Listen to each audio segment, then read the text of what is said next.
മകൾ മാത്രമുള്ള വീടുകളിൽ പോയിട്ട് പെണ്ണുങ്ങളെ കണ്ടുപിടിച്ച് അങ്ങനെ സ്ത്രീധനം കൊടുക്കാനില്ലാത്ത ആൾക്കാരെ തെരഞ്ഞെടുത്ത് കണ്ടുപിടിച്ച് കല്യാണം കഴിച്ച് ഞാൻ ചെയ്ത തെറ്റാണോ? ഒരു തെറ്റുമില്ല, ഫുൾ ശരി. ഇവിടെ നിന്നുള്ള സ്വത്ത് ഉള്ള പണം ഒക്കെ അടിച്ചു മാറ്റി ചിലപ്പോൾ വേണമെങ്കിൽ പെണ്ണുങ്ങളൊക്കെ ബോംബെ കൊണ്ട് വിൽക്കുക അങ്ങനത്തെ ഒക്കെ പരിപാടിയൊക്കെ ഉണ്ട് അയാൾക്ക്. ഞാൻ തമാശ പറഞ്ഞല്ല.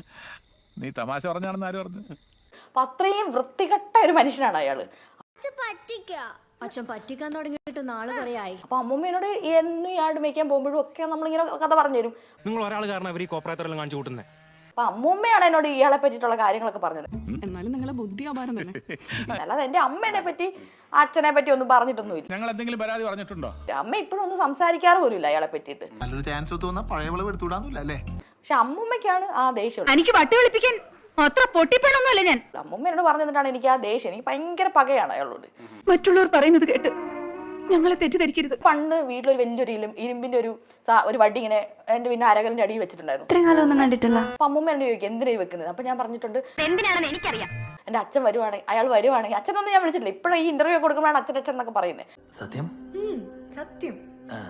അയാൾ വരുവാണെങ്കിൽ ഞാൻ അയാളെ തല്ലിക്കൊല്ലാൻ വേണ്ടിയിട്ടാണ്. അതെ, അതായത് എന്തോ എന്റെ അമ്മേനെ മാത്രമല്ല ഇതുപോലെ എത്ര പെണ്ണുങ്ങളെ അയാള്. കാര്യം നമ്മൾ നാറികളാണെങ്കിലും ഇത്തവണ ന്യായം നമ്മുടെ പക്ഷത്താണ്.